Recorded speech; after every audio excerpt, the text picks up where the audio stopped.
fight tonight.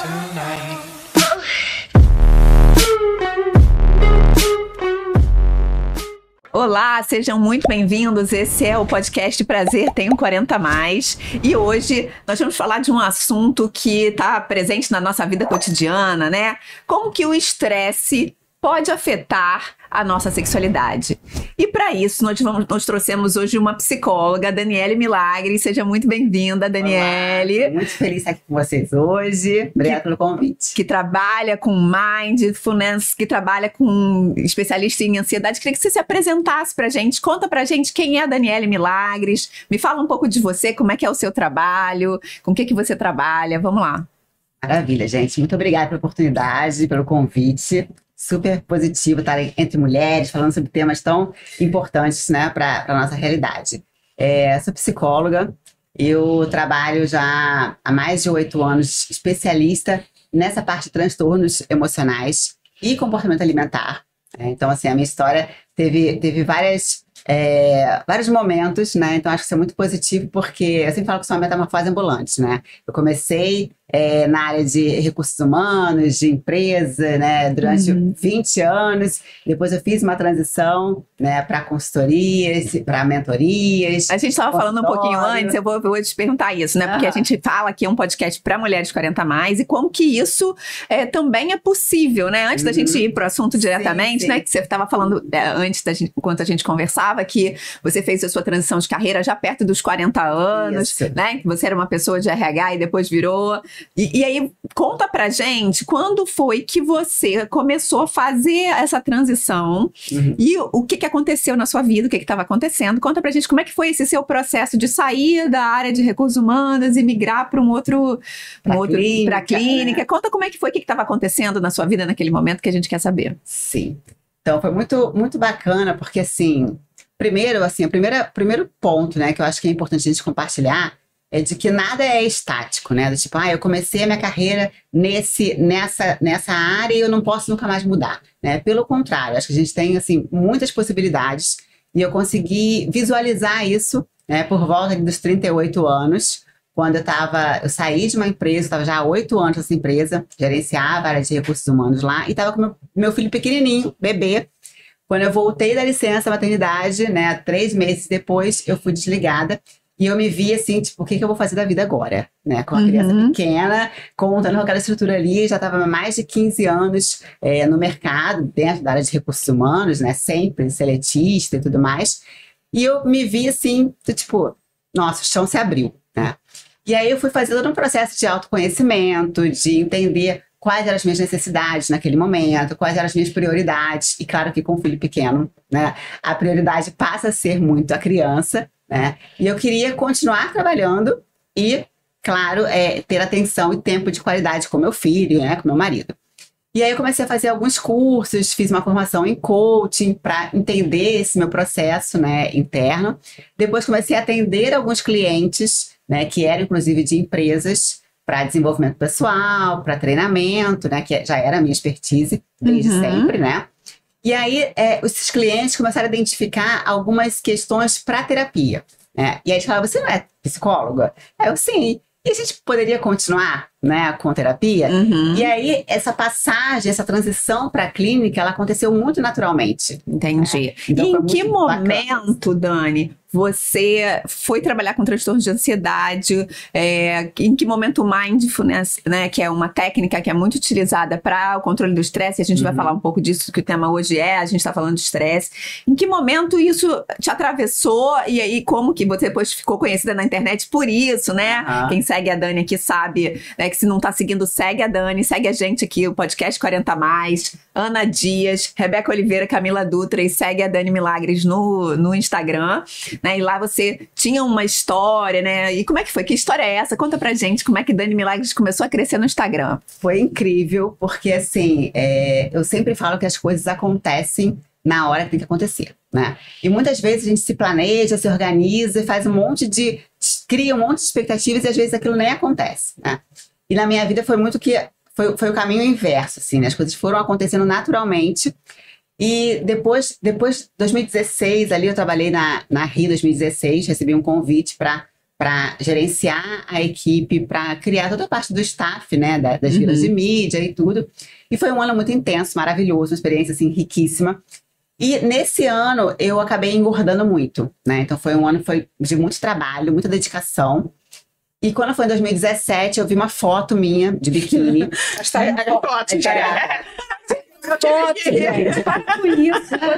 Gente, e olha só, não, são fotos. Foto é a melhor coisa. Você fala assim, é um choque de realidade, né? Você fala assim, nossa, essa sou eu. E aí meu marido tirou uma foto minha, né, gracinha. Tirou uma foto minha na praia e me mostrou, olha você. Tipo assim, como quem não quer nada, né? E aí eu olhei pra foto, e aí eu olhei pra foto e falei, meu Deus, como que eu cheguei nesse momento, né? E é engraçado que é silencioso, né? A gente não nota, não percebe o engordar, né? A gente quando se olha, já estamos gordos. Eu me peso toda quarta-feira. Exato. Deixa logo chegar. Não é? Eu estava ali a mais de 10 quilos do meu peso, né? E eu olhei para aquela foto e falei, gente, acabou. Mas quantos anos você tinha? Nessa foto eu tinha 39. Uhum. Que as coisas começam. Olha aí, perto, né? Um pouquinho antes dos 40 ali. E aí eu falei, acabou. E eu comecei a utilizar a psicologia, né? Todo o meu conhecimento da psicologia para entender por que eu estava compensando, né? E eu entendi isso, que eu estava compensando as minhas emoções, as minhas frustrações, né? De não conseguir dedicar tanto tempo ali para casa, para o filho e tudo mais, na comida, né? Porque a gente busca ali aquele prazer imediato. Aí fala, eu mereço comer. Eu mereço um doce, né? Eu mereço comer. E aí eu comecei a trabalhar isso internamente e entender que, na verdade, o meu merecimento, ele não era comer o quanto que eu queria, né? Comer um monte de doce, um monte de coisa ali que não eram saudáveis, mas eu merecia me sentir bem comigo mesma. Eu merecia colocar um biquíni e estar bem comigo mesma. Eu merecia colocar uma roupa e me sentir poderosa, confiante, né? E isso não estava acontecendo, eu estava me escondendo em roupas largas, em roupas escuras, né? Então eu estava cada vez mais me apagando ali.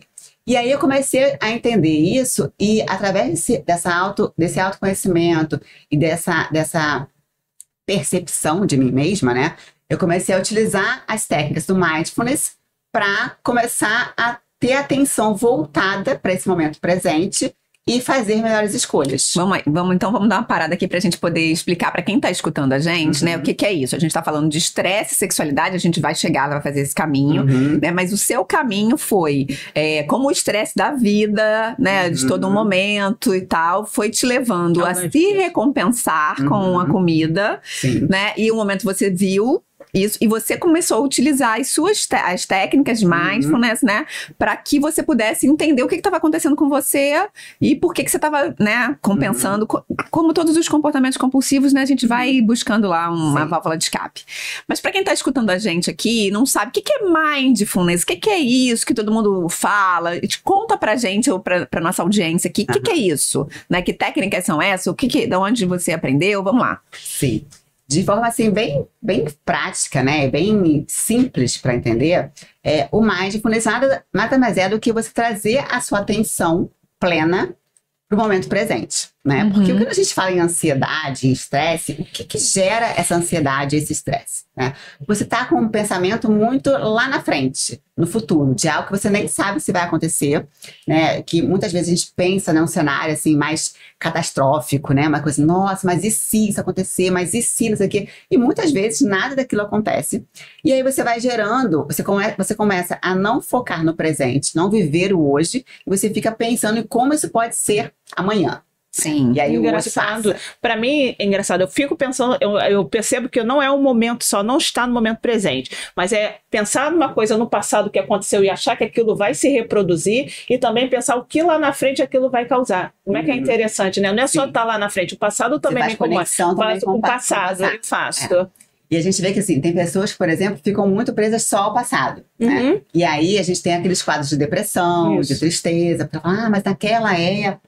Gente, eu sou um espírito obsessor, né? Eu tô no passado, no futuro. Eu tô ali no presente. Na verdade, você faz esse link, eu não quero que isso se repita no futuro, né? Exatamente. Mas, de qualquer forma, você tá buscando mais o futuro, porque, assim, você não quer que isso aconteça lá na frente. Exatamente. Né? Você tem essa experiência prévia e você não quer que isso aconteça lá na frente, né? Então, O foco ainda É o futuro. o futuro. O foco não é no presente, É, que é não é justamente presente. mindfulness, é exatamente isso, eu Exato. estar no momento presente, estar aqui, vivendo isso aqui agora, Exato. e as sensações que eu tenho agora, Aham. no momento presente. E aí eu comecei a fazer vários grupos, né, de mentoria, vários cursos. E aí, inicialmente, eu trabalhei muito com o Mindful Eating, que é a atenção plena na hora da alimentação, né? Como é que você traz a sua atenção para o alimento, para o que você está fazendo, né? De você não comer ali, não se alimentar vendo televisão, no celular, fazendo outras coisas, porque inclusive tem estudos científicos que comprovam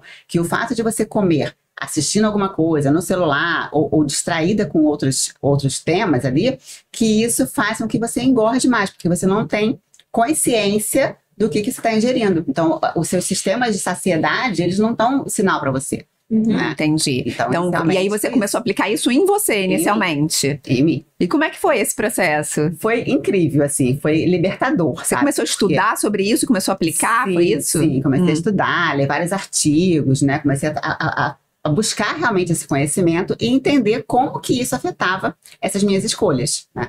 Daí eu comecei a divulgar isso na internet, né? E assim, muito por acaso também, tipo, eu vou compartilhar com outras pessoas, né?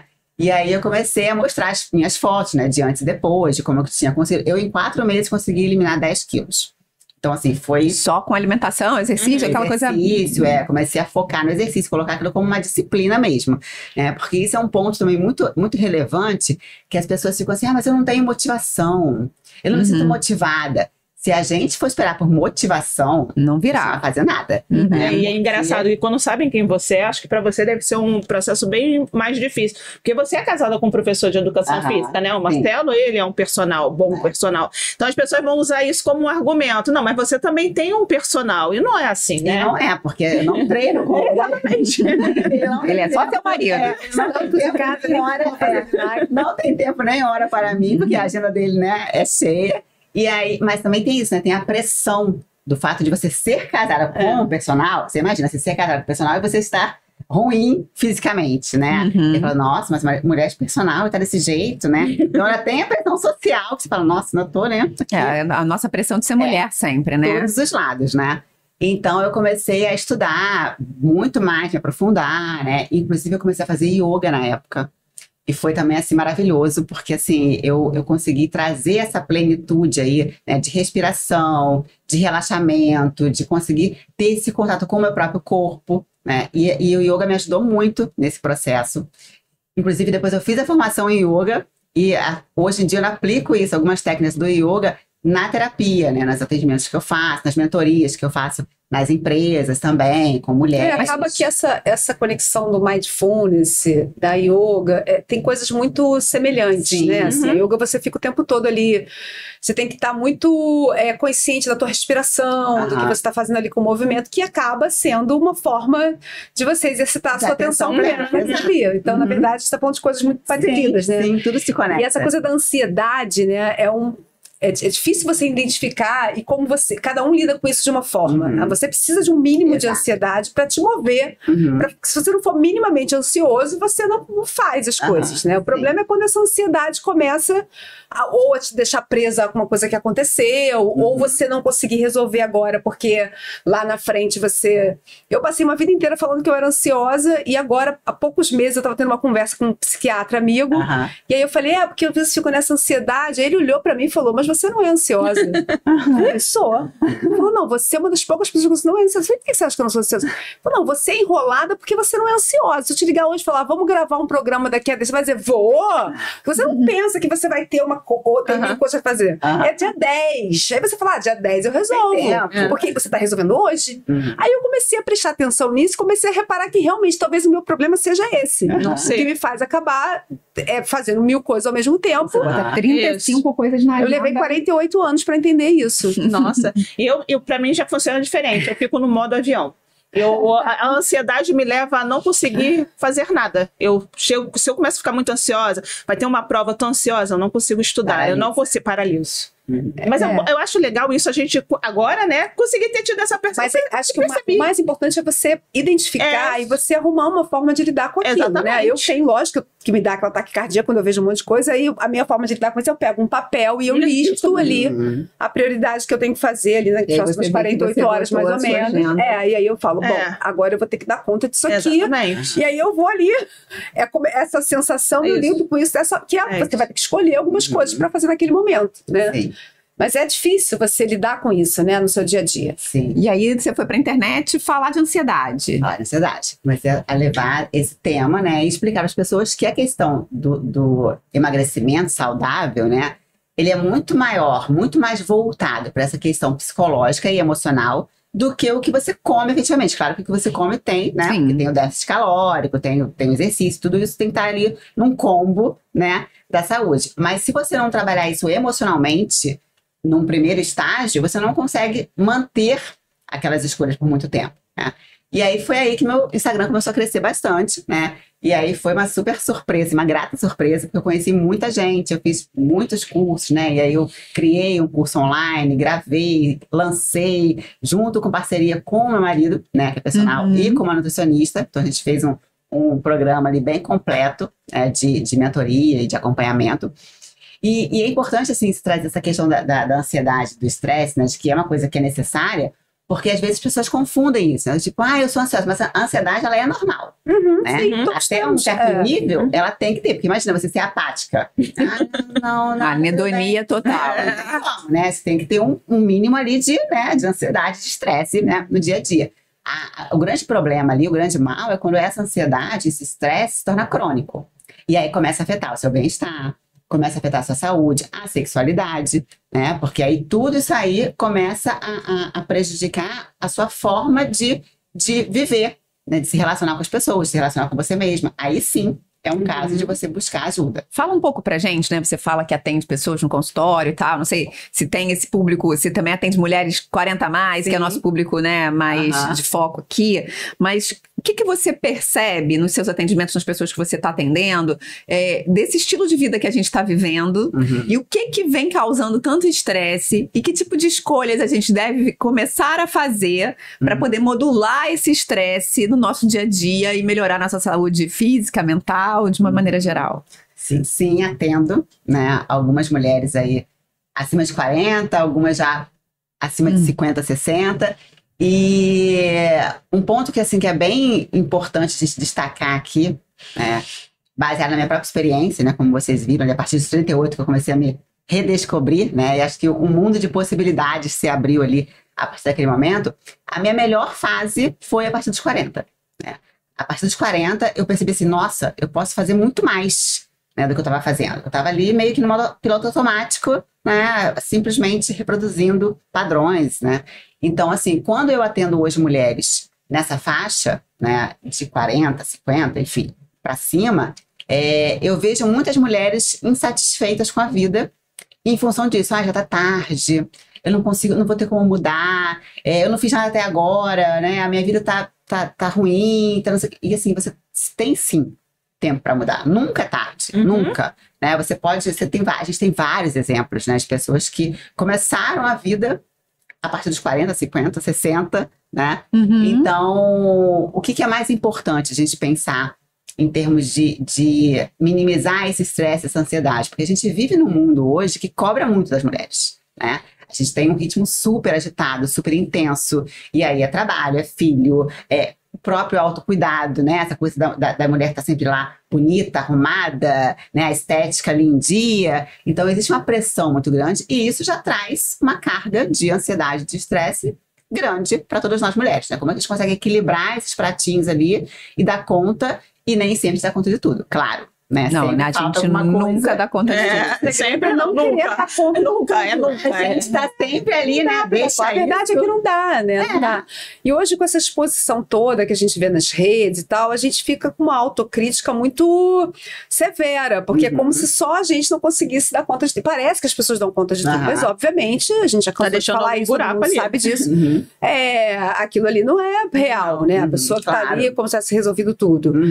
E essa autocrítica severa cada vez nos leva mais para mais estresse, para que a gente hoje tem um TDAH adquirido, Sim. Né? Porque eu tô aqui falando com você, se eu pegar o telefone agora para te dar um telefone, já tem uma mensagem de alguém, eu já vou resolver outra coisa, e aí se eu tava querendo comprar uma lingerie pra de noite, eu já vou fazer outra coisa, e aí assim vai. Então é muito difícil a gente lidar com isso. Sim. Né? E ao mesmo tempo, isso não vai sumir. Essa é a nossa realidade. Né? Então a gente vai ter que aprender a mudar esse mindset. Exato. Eu sou psicóloga também, né? E eu atendo muito esse público Mulher 40+, e o que eu percebo quando elas chegam com muita dor é, primeiro, algumas têm dificuldade de se priorizar, né? E aí sempre estão cuidando do outro e tal. Outro é um nível de exigência, autoexigência muito alto, né? De que consegue fazer e tal. Isso é uma questão. E muito essa crença de que já tá tarde demais e eu não vou conseguir mais fazer. Então, mudar isso, né? Ajudar que as pessoas... Isso que você veio falando desde o início aqui, que é possível mudar, que a gente fez a virada de chave depois dos 40 e que isso é possível e tal. Isso é uma luz do fim do túnel. Mas fazer esse processo, né, é muito difícil. Principalmente com o estilo de vida que a gente tem hoje. Né, de 200 mil coisas para fazer. E cada coisa que a gente quer fazer, a gente soma na nossa lista de afazeres. Né? E aí o que a gente precisa fazer é tirar coisas da nossa lista de afazeres. Ou saber o que é tão importante dentro daquela lista real, né? E não você está fazendo por você, não pelos outros. Porque, às vezes, eu acompanho, eu tô assumindo isso, né? Pessoas que acordam cedo, aí malham, e aí eu falo, poxa, mas essa pessoa também tem essa pessoa tem 2 filhos, eu só tenho um, e hoje eu não consegui acordar cedo, aí já vem uma culpa, tá entendendo? Então você também achar o seu tom, eu acho isso importante. Exatamente, né? E essa coisa de você recomeçar depois dos 40, ou seja, lá em que idade, mas mais tarde, eu acho que quando a pessoa diz, é muito difícil, mas é mais do que a dificuldade só, né? É você ter que ter coragem para se expor, porque você fazer uma nova coisa vai te levar a frustrações, vai te tirar de uma zona de conforto, porque você tá ali se sentindo mal porque não tá fazendo, mas você já sabe lidar com aquilo ali. Então, tem muito medo também do que está por vir quando você se movimenta para alguma coisa, né? E aí a gente tem que entender que isso vem num pacote. Vão vir coisas boas, como vão vir coisas difíceis de lidar também, né? Eu acho que isso acaba nos paralisando muito também, só porque a gente não tem medo de não dar certo. Acho que esse medo sabe do julgamento, né? É uma coisa muito forte. Porque a pessoa fica, mas o que vão falar? O que vão pensar? E na internet é muito isso. Você se expõe na internet, fala, gente, mas aí...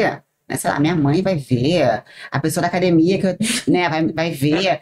E aí, pra mim, assim, o momento que eu falei assim, quer saber? Eu não tô nem aí. Eu vou mostrar o que eu tinha que mostrar. Quem quiser me segue, quem não quiser, para de seguir. E é isso, né? Porque, assim, no final das contas, é você com você mesma. Você não tem que agradar ninguém. Exatamente. Você não tem que, né, querer se encaixar em padrões, em situações. Então, o meu momento que foi assim, tipo, o boom... A virada. Foi quando eu coloquei uma foto minha, essa foto, né, trash lá da praia, e botei a foto depois do segundo momento, eu, né, já com os 10 quilos lá a menos. E aí, eu olhei para aquela foto e falei, meu Deus, isso tá péssimo. Falei, gente, aí me deu até uma palpitação na hora.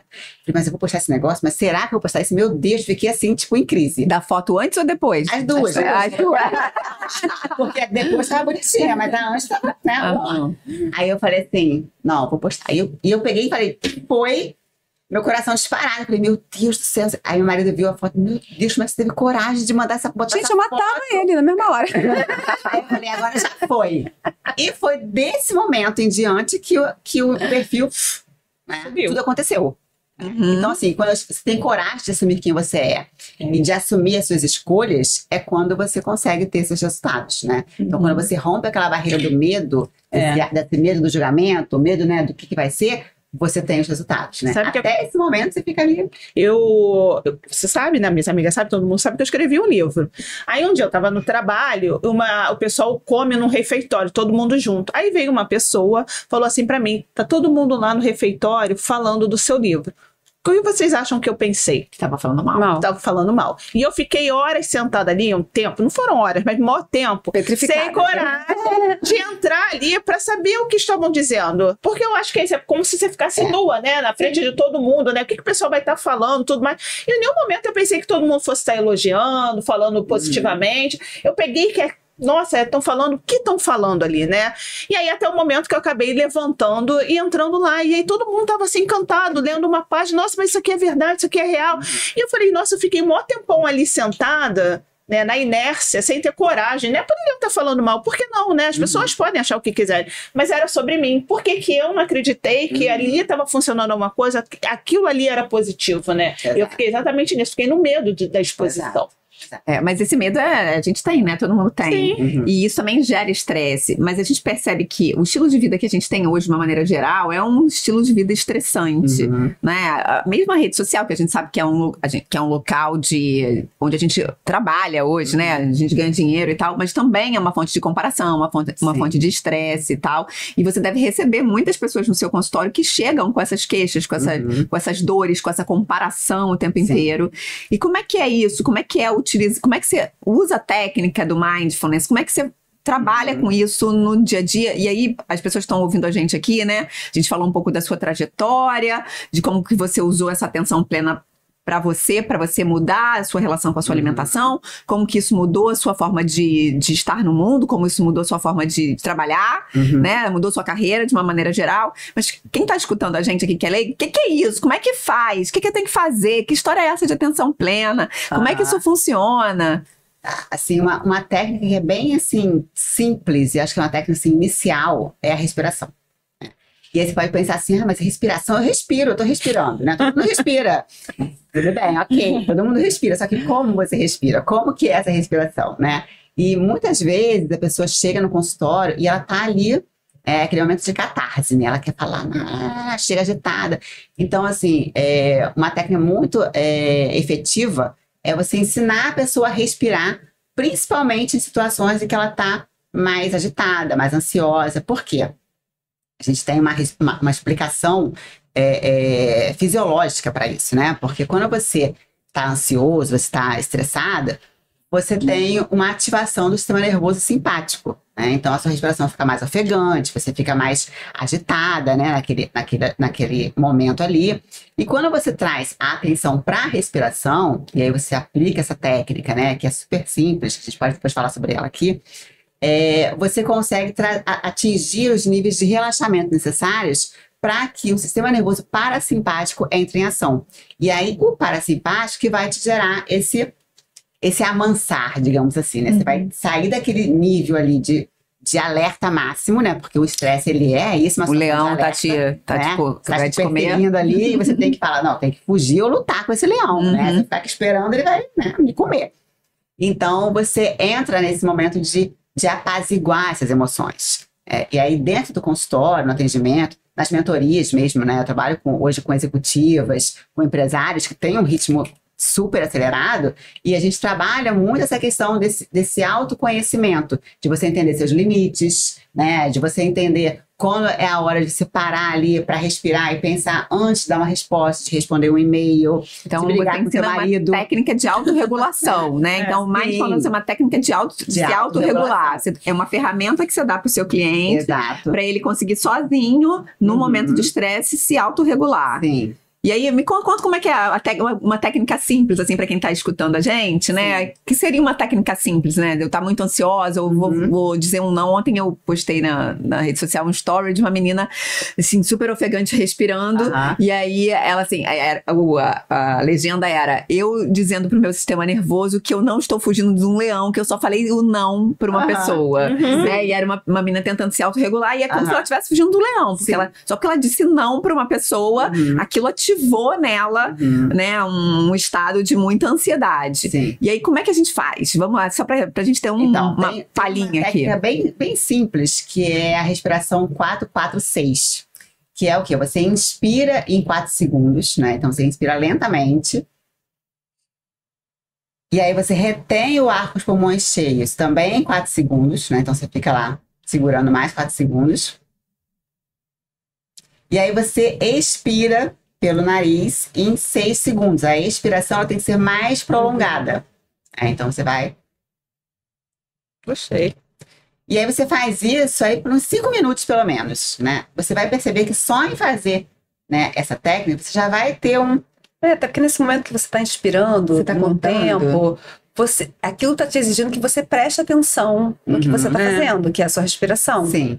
Então, quando tem gente que fala assim, mas eu não consigo. Eu falo muito mindfulness para os pacientes, e aí a gente, quando eu explico, fala, mas eu não consigo, essa coisa de meditação, não sei o que, eu não consigo. Eu também tenho dificuldade, porque eu passei anos da vida achando que meditação era você ter que ficar com essa tal da cabeça vazia. Que não é. Não é. E essa briga de você tentar ficar com a cabeça vazia, que é impossível, te impede de fazer a meditação. Sim. Então, deixa, até que um dia alguém me falou, para com isso, deixa o pensamento entrar e passar. E o mindfulness, né?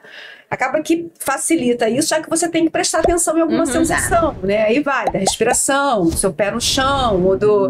Né? Então, o processo de executá-lo, né, já facilita isso. Você traz essa atenção, né? Então, você tem que dar atenção em vários pontos ali, na respiração, na contagem, né? De você estar num lugar mais tranquilo. Porque você fala, mas eu tô no trabalho, como é que eu faço? Vai pro banheiro. Né? Banheiro, senta lá e faz isso durante 5 minutos. Né? Experimenta, porque tem uma resistência muito grande ainda, né? Você fala, isso não serve, isso não adianta. Não, experimenta. Depois que você fizer, aí você me conta se funcionou ou não.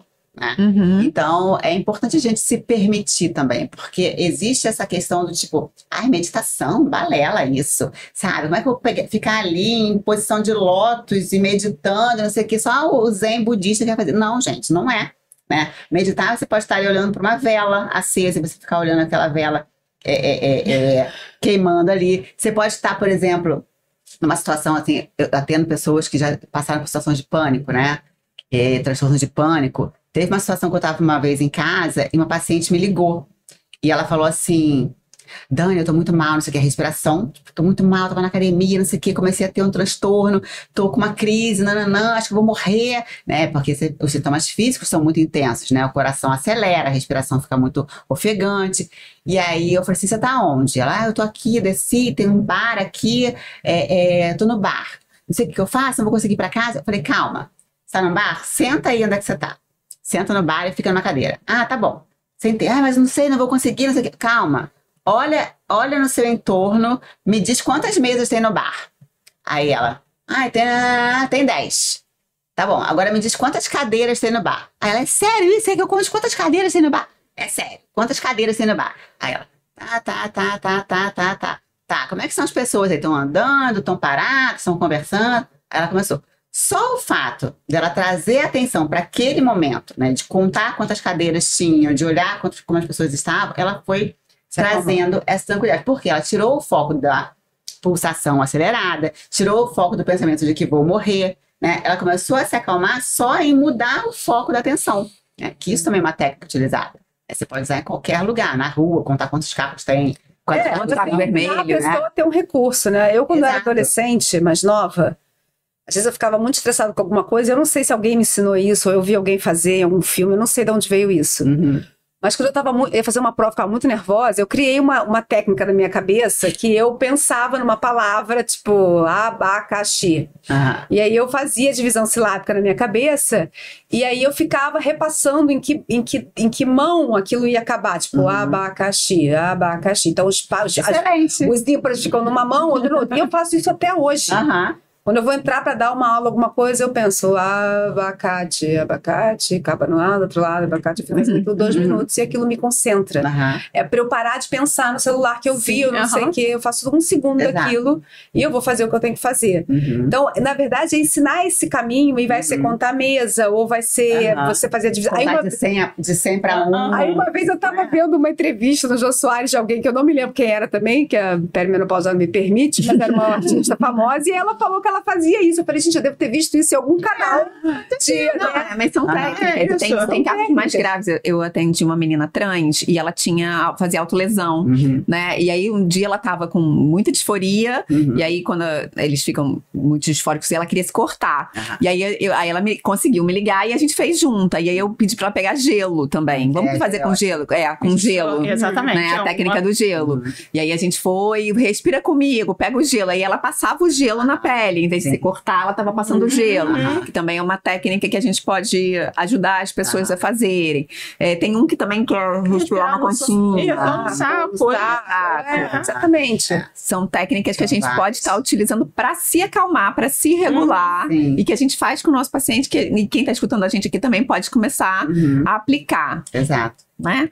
Só que a gente aqui é um podcast que fala de mulher 40 mais, fala de sexualidade. Tem um monte de artigos científicos já falando da importância do mindfulness nas questões da sexualidade, né? Que a gente sabe que tem disfunções, no tratamento das disfunções. Isso, no tratamento das disfunções sexuais, né? E aí tem uma coisa que a gente chama de ciclo da falha sexual, né? Que é tipo, se a pessoa entra na situação sexual e a cabeça dela já vai tipo assim, não vai dar certo, não vai acontecer, ou se é um homem que tem disfunção erétil, ele não vou conseguir ter uma ereção. Vai tudo se repetir. Tudo vai se repetir, né? Que aí a pessoa entra nessa, já vai pro futuro, que era o que você estava fazendo, e aí todo o resto do ciclo sexual vai ser fadado ao fracasso, por isso que é o ciclo da falha, justamente porque a pessoa sai da situação sexual. Né? E aí, como é que o mindfulness pode ser utilizado né? Eu já falei um pouco aqui, pode ser utilizado para a gente lidar com questões de sexualidade, distúrbio, ou disfunção erétil, ou vaginismo mesmo, ou transtorno de orgasmo, né? Como é que a gente pode aplicar essas técnicas, né, nas questões da sexualidade? Sim, perfeito, Camila. Assim, uma coisa que é super importante, você falou essa questão de a pessoa já entra pensando, né, no que vai acontecer, se vai falhar, se não vai conseguir. Super importante isso, a gente não pensar, não iniciar ali um contato com o parceiro pensando no desempenho, né? Porque o desempenho, o resultado final, o orgasmo, né, o que for que você está buscando ali, não é o objetivo inicial desse contato, né?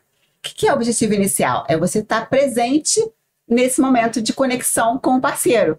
Então, você tem que estar atento ali ao toque, às carícias, de como que as suas emoções estão acontecendo naquele momento.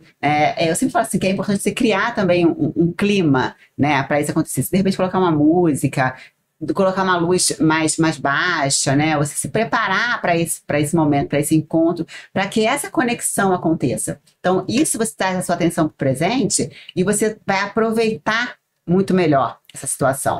Só uma coisa que eu sempre falo, que eu fico brincando, né? Essa coisa da preparação, o pessoal fala muito, né? Então aí você imagina um homem que tem disfunção erétil. Aí ele chega em casa, tem uma meia luz, um jantar à luz de vela. Ali naquela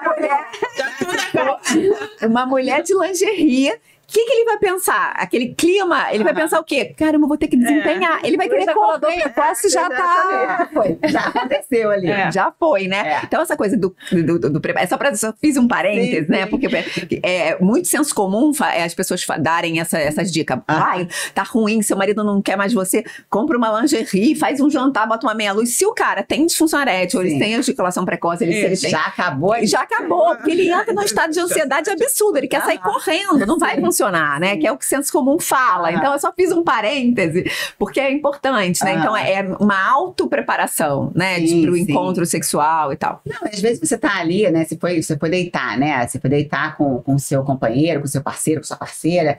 E aí, isso pode acontecer ali, naquele momento, né? Você tá ali, você vai conversar sobre o dia. Porque, assim, quanto mais vocês estiverem conectados emocionalmente, melhor. Se você vai deitar, você vai pra cama, você tá com a televisão ligada, tá cada um no seu celular, tá cada um... Você não tem essa conexão. Você não consegue estar junto ali naquele momento, né? Ou você vai em um horário, ele vai outro horário para o quarto. Então, assim, você pode criar essa condição ali, né? Então, você tá ali, você tá conversando do dia, como é que tá. E aí você pode, né, tocar a pessoa, você pode conversar. E isso vai criando uma conexão. Aí você apaga a luz, diminui, né? Não é uma coisa que você já tá preparada ali. O negócio é que, às vezes, né? Muitas vezes, a grande questão é que na hora que o casal se engaja ali naquele ato sexual... Mesmo que não tenha uma questão específica, não é um ejaculador precoce, ou a mulher não tem uma anorgasmia, ou seja lá o que for, durante aquele processo, muitas vezes, a gente se dispersa, né? Tá ali, de repente, não comprei material escolar, amanhã tem prova, e a cabeça já foi. Nessa já secou tudo, a coisa já... Então, assim, essa coisa de você orientar a pessoa a se focar naquele momento erótico ali, naquelas sensações. Isso pode ser combinado, né? Se a pessoa tem alguma disfunção, alguma coisa, que façam alguns acordos, né? É igual a pessoa que tem pânico. Outro dia uma paciente me falou, agora há pouco tempo, ela falou assim... Ela tá começando a vida sexual dela, é uma menina nova, uma mulher jovem. Ela falou, Rebeca, eu tenho muito medo, porque eu tenho uma sensação que na hora eu vou urinar. Falei, mas por que você acha que você vai urinar? Você não faz xixi antes? Ela, eu faço, mas na hora, por quê? Eu acho que na hora que ela tá quase na iminência, ela ainda tá se entendendo com a questão do orgasmo. E quando ela tá com aquela sensação que o orgasmo faz aquela contração pélvica mesmo, ela tem a sensação de que ela vai urinar. E aí o que tá acontecendo? Ela tá passando a relação inteira pensando no momento como se ela vai urinar, se não vai urinar. Aí ela sente um pouco mais úmida, ela fica em pânico daquilo ser xixi. Né? E até falei com ela um pouco da questão do mindfulness e disse ela, olha, se sair um pouco de xixi ali no meio daquilo que tá tudo úmido, ninguém vai nem perceber. Então faça xixi antes, né? E vai tranquilo. Mas isso é um exemplo de várias coisas que levam a pessoa, né, a ficar o tempo todo prestando atenção se meu peito tá mais caído, se esse meu lado é assim, se eu vou fazer xixi, se vai fazer um barulho, né? Então a gente tem claro que algumas coisas vão acontecer naquele momento. Mas manter essa atenção. A gente vê muito isso com a adolescente, está começando a vida sexual, né? Muitas vezes ela está iniciando aquele momento, não completamente porque ela quer, mas por pressão de outra pessoa, e é mais difícil ela manter a atenção naquilo. Né? Mas sabe, engraçado, você falou do adolescente, e a gente é um podcast para mulheres 40 mais. Você imaginou mulheres que já foram casadas há muito tempo, estiveram sempre com a mesma parceria e agora se separaram e vão engatar um novo relacionamento? Como essas pessoas levam tanta insegurança para a cama, né? E ficar pensando, será que ele tá gostando da minha performance? Será que eu tô bonita? Será que eu ainda sou desejável? Mas ontem eu tava atendendo uma mulher que é casada há mais de 20 anos, que nunca teve uma vida sexual ok, e aí tinha várias questões com esse marido, e eles tiveram um reencontro agora, assim, né? Eles continuaram casados, mas mudou o relacionamento, eles voltaram a transar, depois de muito tempo. Eles não se separaram. Não se separaram, mas tipo assim, era como se tivessem separados, mas enfim. E aí, eles não têm repertório, imagina, 20 anos depois, eles não têm repertório sexual. O marido, ela fala, ele não sabe muita coisa, é muito mais ou menos do mesmo jeito, eu não consigo ter orgasmo com ele. A dancinha, a história da dancinha, lembra a história da dancinha? E aí, ela tem várias questões de saúde mental, e ela já faz o mindfulness, né? Ela me falou isso, que tem feito todo dia de manhã para ela se regular. Eu falei, vamos usar isso na situação sexual. Ontem eu falei com ela, quando você for para a situação sexual, primeiro, aí eu falei do ciclo da falha, dela não sair de começar a pensar de que não vai conseguir ter orgasmo, porque ela já entra na relação falando, ele bota a mão no lugar que ela já sabe que não vai funcionar, lá pronto, vai ser tudo igual, não vai funcionar. E aí a gente foi trabalhando isso. Eu falei assim, fecha o olho e tenta você se conectar com a sensação no corpo. O que é gostosinho? Onde está gostosinho? Né? E você pode ir ajudando ele. Você pode direcionar. Isso. Mas eu nem falo, gêmea, né? Eu falo, cara, pega a mão da pessoa e direciona. E aí, uma relação muito longa, engraçada, né? Porque tem muito tempo de convivência, mas não tem intimidade erótica. E também tem uma outra coisa, porque às vezes as pessoas se comunicam muito bem no dia a dia, e acha que isso vai ser transposto pra cama. Não é. Engana-se quem acha que a boa comunicação fora da cama necessariamente vai resultar numa boa comunicação erótica, porque às vezes tem muitos tabus, isso não se fala, isso se faz e tal. Então tem todas essas coisas que a gente tem que ficar olhando. E para que isso seja bom, né, até usar essa questão do mindfulness em relação ao autoconhecimento, quando você fala para paciente, olha, se o seu desempenho sexual ali com sua parceria não tá muito bom, de repente você também não sabe direito o que te estimula, né?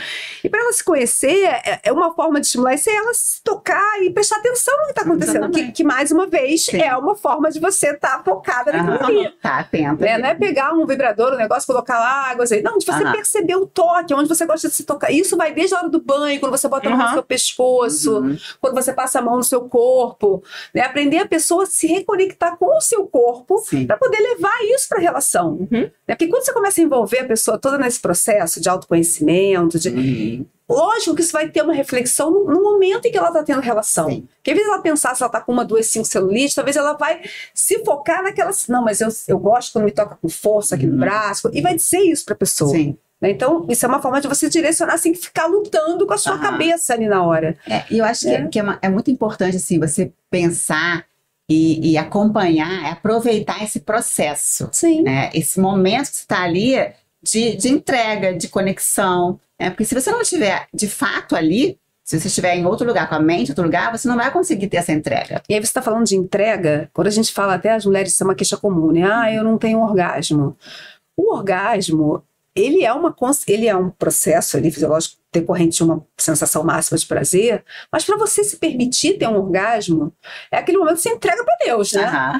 As pessoas, por exemplo, que têm mais necessidade de controle, são mais, elas têm mais dificuldade de se permitir o orgasmo, Sim. porque elas querem manter o controle delas o tempo todo e isso dificulta. Sim. Então, acompanhar esse processo de você conseguir se entregar daquela forma, muitas vezes você tem que começar isso você com você mesma, para saber até onde é o teu limite ali, para conseguir permitir que você se permita isso com a outra pessoa.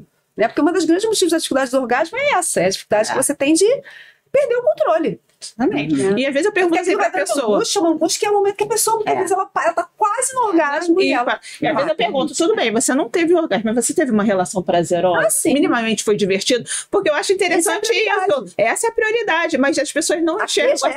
É o orgasmo. É o orgasmo. E tira você do orgasmo. A pessoa o tempo todo vai chegar pro lado, eu vou ter orgasmo, eu vou ter orgasmo. Agora, lógico, ela fala, eu nunca tive orgasmo, então vamos entender o que tá acontecendo. Mas muitas vezes a relação é ótima, é super prazerosa. Mas acontece muito isso naquele momento em que a pessoa tá quase. Ela chega de não, eu me sinto esse negócio, uma contração, uma taquicardia, de repente aquilo me dá uma angústia. Parou, travou.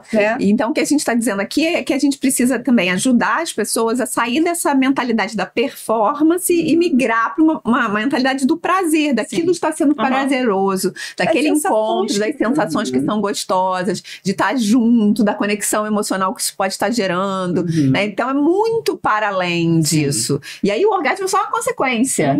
E isso começa com esse próprio autocuidado, né? Porque, assim, quanto mais você se conhece, quanto mais você se cuida, melhor você vai estar nessa relação, né? Porque quando a gente pensa assim, mas aí tem essas questões da mulher, né? Da celulite, da não sei o quê, da gordurinha. E aí, se você chega lá com essas neuras, você não consegue relaxar, né? Então, se você se conhece, você sabe, poxa, eu tô aqui, eu tô me cuidando, eu tô bem comigo mesma, eu me sinto autoconfiante, isso vai fazer com que você tenha esse momento muito mais prazeroso. E a gente está vivendo uma era muito, muito peculiar, assim, em relação, quando eu não sei que termo usar, eu uso a palavra peculiar.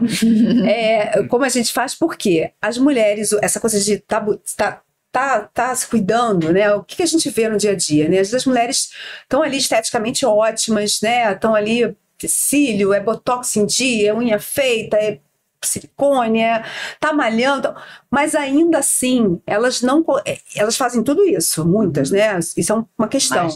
Mas não tem um autoconhecimento, não conseguem ter então elas ficam buscando cada vez mais coisas físicas para ter um poder sexual melhor, e aquilo não resolve. Né? E vai levando a uma frustração muito grande. Sim, porque tá aqui, né? Porque a gente que fazer, botar o cílio, malhar, é importantíssimo. Isso é um como. Mas não é só isso. Mas não é só isso. Mas acho que o autocuidado com esse outro lado é muito mais difícil do que fazer essa parte exterior. Né? E as pessoas têm tentado resolver isso. E agora migrou para essa coisa da questão até dos procedimentos na área genital. Né? O dia que a pessoa falou, mas eu tenho que diminuir esse meu lado porque esse é o meu problema da minha vida sexual. Eu falei, não, isso não pode ser. Não pode tudo, não todo o seu problema. Você tem vergonha, você não tem coragem. Não tenho. Se isso não te limita, acho que talvez não seja só isso. Né? Uma série de questões nitidamente, mas a questão é que um lábio é maior do que o outro. O autocuidado, a gente tem que começar a pensar nisso, que o autocuidado começa com a minha saúde mental mesmo, eu estar bem comigo, a despeito do meu peito estar de um jeito ou de outro, da minha barriga estar de um tamanho ou de outro, o autocuidado começa de dentro, e a gente vê um movimento muito grande, e isso gera muito estresse também, e aí afeta a sexualidade, todas as áreas da vida, dessa coisa da performance, também da apresentação, de como que eu tenho que estar me apresentando, como é que eu tenho que estar, com que peso eu tenho que estar, com quantas vezes eu tenho que ir fazer o exercício X ou Y, né? Então, tudo isso, e atravessa a gente também. Outro dia a paciente me falou, ela estava se queixando, ela me questionou uma questão, ela faz vários procedimentos estéticos, assim, e ela tá com uma questão financeira gravíssima, e isso tá passando por isso aí, porque ela falou, aí ela começou a dizer que ela tem milhões de parcelamentos desses tratamentos, e isso está gerando uma questão financeira e no relacionamento dela. Vai pra Camila. Vai pra Camila. Dá dinheiro pra mim, eu trabalho com sexo e dinheiro. Bem, fazendo isso tudo, já melhora a tua autoestima. Ela, mais ou menos, eu falei, você percebe que isso está te causando um grande problema?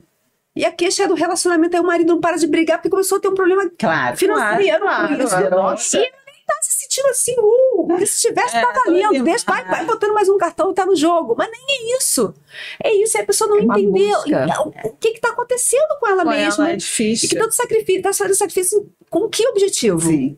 Por isso que, assim, é tão importante a pessoa começar a entender quando que ela precisa de ajuda. Sim. Porque, assim, você vê muitas vezes a pessoa fala assim, mas eu vou fazer procedimento, eu vou gastar, né? E aí ela não vê economia pra isso, né? Tipo, vou fazer. Agora, você manda fazer uma terapia, não tem dinheiro. Não tem dinheiro. É caro. A terapia é sempre cara. A gente vai malhar, não tem dinheiro pra malhar agora. É sempre caro, né? Conta aí quantas coisas faz, quantos iFoods pede na semana. Exato. Então, assim, quando a pessoa tem consciência de que isso faz parte de questões emocionais, de bloqueios, de traumas envolvidos, e que ela precisa cuidar disso para que o resto, né, que todo esse resto funcione, aí as coisas começam a ficar mais fáceis, né?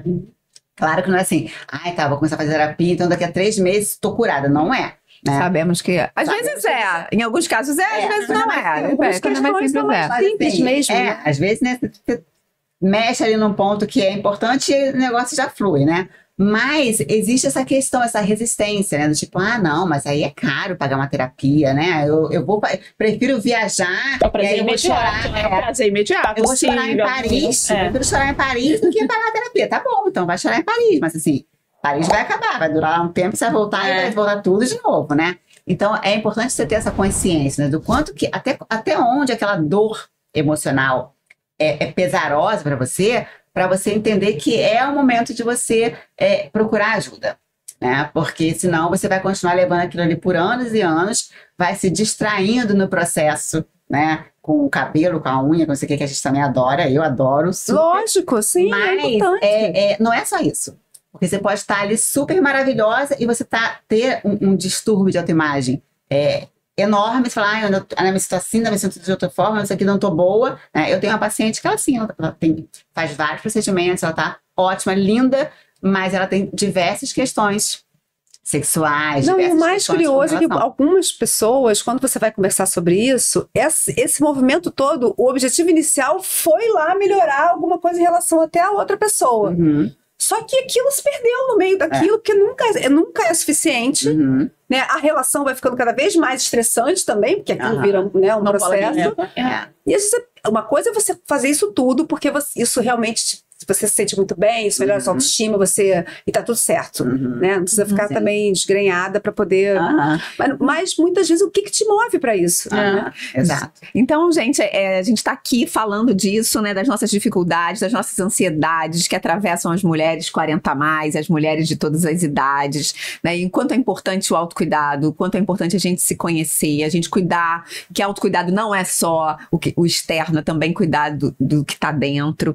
Então, se essa informação que você tá vendo aqui, se isso que você tá escutando aí interessou para você, compartilha esse vídeo, compartilha esse podcast para que outras pessoas possam pensar sobre isso, né? De como que eu me coloco no mundo, como que o estresse afeta a minha relação com a comida, a minha relação com a minha sexualidade, a minha relação com a vida, né? Então, segue a gente aqui, segue a Dani Milagres, para que a gente possa fazer essa informação chegar para mais pessoas, que outras mulheres possam estar se beneficiando disso.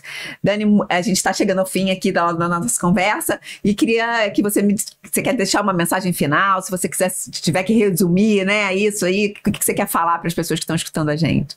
Acho que o ponto principal, assim, é para que você não desista de você em nenhum momento, que você invista, sabe, em todos os seus sonhos, em tudo que você busca como mulher, como pessoa, como profissional, e que você valorize e confie, assim, que você invista na sua potência, sabe? Que você reconheça a sua potência e não desista de você nunca, porque sempre há tempo para mudar, para ser feliz e para realmente conquistar tudo que você deseja. Lindo. Você, Ana, quer deixar alguma mensagem final? E é sempre importante a gente se perceber, né? Ficar atento aos sinais, né? Seja você esteja comendo muito, comprando muito, se olhando, se sentindo mais quieta, mais deprimida, e não deixar de procurar ajuda. Eu acho importante a gente não ter medo de procurar ajuda, né?